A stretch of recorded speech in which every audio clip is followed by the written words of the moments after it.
जय माँ विंध्यवासिनी, जय राधा रमण जी। मैं अचल कृष्ण गोस्वामी सभी दर्शकों का हम बहुत बहुत स्वागत करते हैं। आज हमारा विषय है कि 2 शब्द बोलने से आपकी सारी मनोकामनाएं, आपकी जितनी भी इच्छाएं हैं सभी पूर्ण होंगी। भाइयों और बहनों, अब श्रावण मास प्रारंभ होने वाला है और ये बड़ा ही पुनीत पर्व है, पुनीत माह है। इस दिन आप अपनी जो इच्छा है, मनोकामना है, आप भोलेनाथ से अपनी इच्छा पूर्ण करवा सकते हैं, ऐसा हमें विश्वास है। सर्वप्रथम हमें अपनी पूजा की थाली विधिवत लगाना चाहिए। पूजा की थाली में क्या क्या होगा ये हम आपको बताते हैं। उसमें आप नैवेद्य रखिए, माला फूल रखिए, फल फूल रखिए, भस्म रखिए, रोली, अक्षत, धूप, कपूर, अगरबत्ती, बत्ती घी की, इस तरह से अपनी पूजन सामग्री सजा के एक पात्र में दूध और एक पात्र में गंगा जल लेना चाहिए। अगर गंगा जल उपलब्ध नहीं है तो आप कोई भी जल लेके शिवालय में जाइए, वहाँ भगवान का विधिवत पूजन करिए। पूजन करने के उपरांत आप बेलपत्र चढ़ाइए उनको। बेलपत्र में राम राम लिख सकें तो बहुत उत्तम होगा। और करने के बाद फिर माँ भगवती, पार्वती जी, इनकी हमें पूजा करनी चाहिए।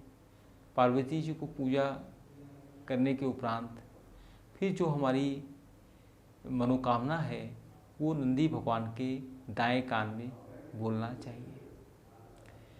यदि आपके विवाह में विलंब होता हो, कई साल हो गए हों, संतान न पैदा होता हो, या संतान में पैदा होने में कोई समस्या हो, तो आप अपनी मनोकामना नंदी भगवान के कान में हरि ओम बोलने से के बाद ही अपनी मनोकामना आप बोलिए। हरि ओम शब्द भगवान शंकर को बहुत प्रिय है, बहुत चमत्कारी शब्द है। इसके उपरांत ही अपनी हमें समस्या, अपनी मनोकामना भगवान के सामने रखना चाहिए। यदि किसी को व्यापार में बहुत घाटा हो रहा हो, किसी प्रकार की उसमें अड़चन आ रही हो, आदमी समझ नहीं पाता हो कि हम इसमें पूंजी लगाएं कि न लगाएं, तो किसी अच्छे जोशी से पता कर लेना चाहिए कि हमें ये व्यापार हम कर रहे हैं, ये हमें सूट करेगा कि नहीं करेगा। तभी हम अपनी जो है पूंजी उसमें इन्वेस्ट करना चाहिए। यदि आप व्यापार कर रहे हैं, उसमें आपकी बढ़ोतरी ना हो रही हो, आप बहुत परेशान हो, तो अपनी समस्या आप नंदी भगवान के कान में बोलिए, आपकी समस्या जरूर पूर्ण होगी। यदि किसी की सर्विस में बहुत उथल पुथल हो, अप डाउन्स हो, किसी प्रकार की समस्या आ रही हो, तो अपनी भी आप समस्या नंदी भगवान के कान में जरूर बोलिए। पर बोलने से पहले हरि ओम लगाना न भूलें। हरि ओम लगाने से ही आपकी मनोकामना पूर्ण होगी। यदि कोई व्यक्ति अरिष्ट ग्रह से दुखी हो, अरिष्ट ग्रह के कारण वो कई प्रकार के गंभीर रोग से जूझ रहा हो, या कालसर्प योग लगा हो, ऐसे व्यक्ति भी हरि ओम शब्द बोलकर नंदी भगवान के कान में बोलिए, तो आपका जो अरिष्ट ग्रह है वो शांत हो जाएगा। इस तरह से जो है मैं नंदी भगवान जो शंकर जी के बहुत प्रिय हैं, उनके वाहन हैं, हमारे हिसाब से वो एक संदेश वाहक हैं, एक अच्छे संदेश वाहक जो भक्त को भगवान से जोड़ते हैं। हमारे भगवान बहुत ही भोले हैं। वो आप किसी भक्त की कैसी भी समस्या हो, अगर वो सच्चे मन से कह रहा है तो उसकी मनोकामना पूर्ण होगी। एक आपको हम एक व्यक्ति का एक्सपीरियंस हम शेयर करना चाह रहे हैं कि उनको शादी के 7-8 साल हो गए थे, उनको संतान नहीं हो रही थी, बहुत ही दुखी थे, कई प्रकार का उपाय कर चुके थे पर उनको सफलता नहीं मिल पा रही थी। एक बार पूरी फैमिली गुजरात घूमने गई, वहाँ सोमनाथ जी का दर्शन किया।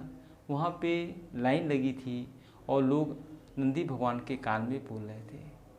उनकी पत्नी भी श्रद्धापूर्वक लाइन में लग गईं और जब उनका नंबर आया तो उन्होंने कान में हरि ओम शब्द का उच्चारण किया।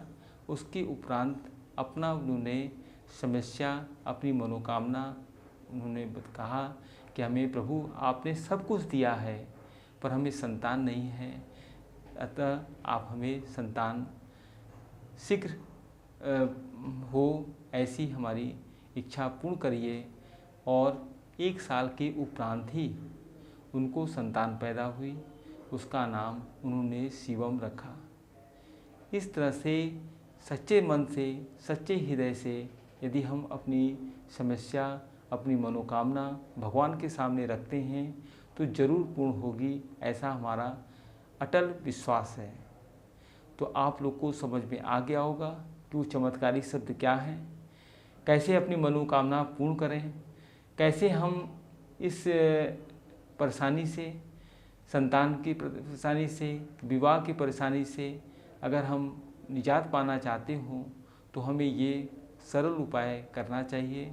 आपको निश्चित ही सफलता प्राप्त होगी। यदि हमारा वीडियो अच्छा लगे तो लाइक करिएगा, शेयर करिएगा, सब्सक्राइब करिएगा। धन्यवाद।